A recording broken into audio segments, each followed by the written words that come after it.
give us a sense of how far away you are now and what the situation is currently.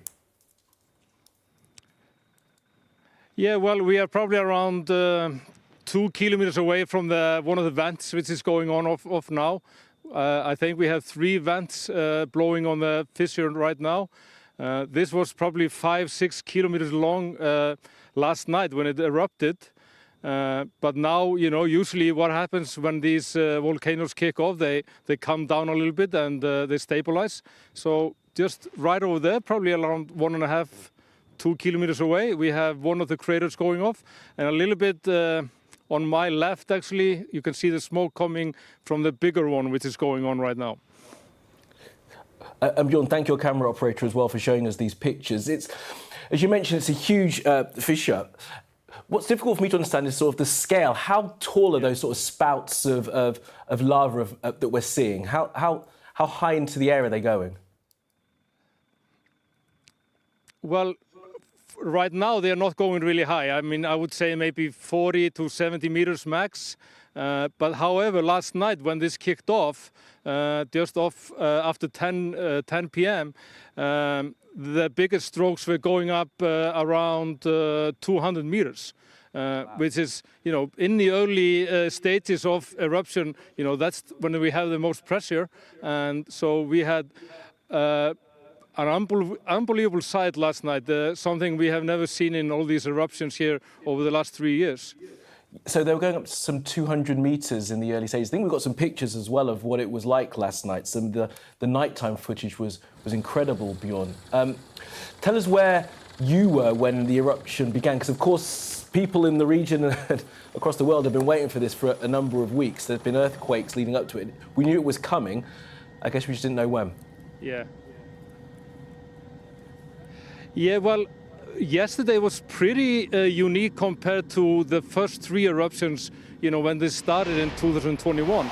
Because this, you know, we had the major earthquake on the 10th of November, which, you know, when the town of Grindavik was evacuated. Since then, you know, the pressure has sort of come down, but then everything starts kicking off again, and we have magma chambers underneath the area building up again. And that actually just gave up last night really unexpectedly. You know, scientists, people who have been covering this a lot, you know, the police, nobody really expected it to happen this fast, like it was. I mean, I was seeing indications around 7 p.m. last night online and talking to people that something was actually happening, and then 9 p.m. we saw stronger indications, more earthquakes, bigger earthquakes in the area, and then all of a sudden this just blows up. Yeah, just past 10 o'clock. So this happened really fast yesterday. There was a huge pressure, and we haven't seen, like I said earlier, we haven't seen any eruption in this area like this in the 3 previous ones. So this was a very magnificent sight, and we are just really happy that the town of Grindavik looks to be safe, the Blue Lagoon looks to be safe, the infrastructure, the power plants look to be safe. So this actually happened in the best possible spot we could have imagined. So if you're going to have an eruption like this, it happened in the perfect location. That's a good way of putting it, Björn. If you don't mind, would you mind just stepping out of the way a second, getting your camera up to push back in over your shoulders so we can take a look at the eruption? Because as you're talking, it is still going off, as you say, and it's a remarkable, spectacular sight, even from this kind of distance, Björn. And I'm glad you mentioned the town. I understand that's where you work and that's where you're from. You guys were very well prepared for it. How are the townspeople now? You know, and what is their expectation of what might come next? Where is the lava flow destined for? Are scientists able to predict that? Yeah, well, lava flows basically like water. You know, it finds, you know, paths and directions. And where it's flowing now, it's flowing northwest, which is basically into a huge waste area of older eruption, you know, old lava. So it's actually not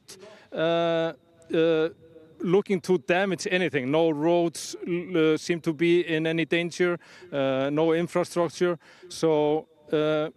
And the town of Grindavik, I mean, sadly, just to give you an indication of how quickly this happened, after around 12 noon yesterday, there were indications from the government and the police that the people of the town of Grindavik would be able to spend Christmas in the town.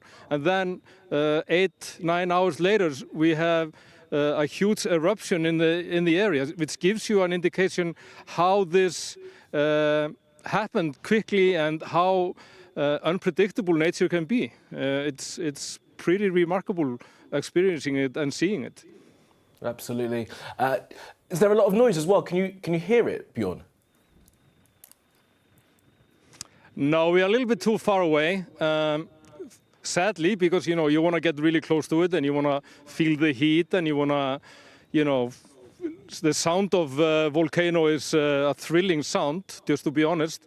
But for me, just looking at it now, you have snow, you have a little bit of overcast, and it's a beautiful sight. Snow and lava. I don't think there's many things more beautiful than that. It's quite incredible, Björn. I really do appreciate you. Thank you for your time, and thanks to your camera operator as well for shooting those incredible pictures. Look, stay safe, and we'll stay in touch, Björn.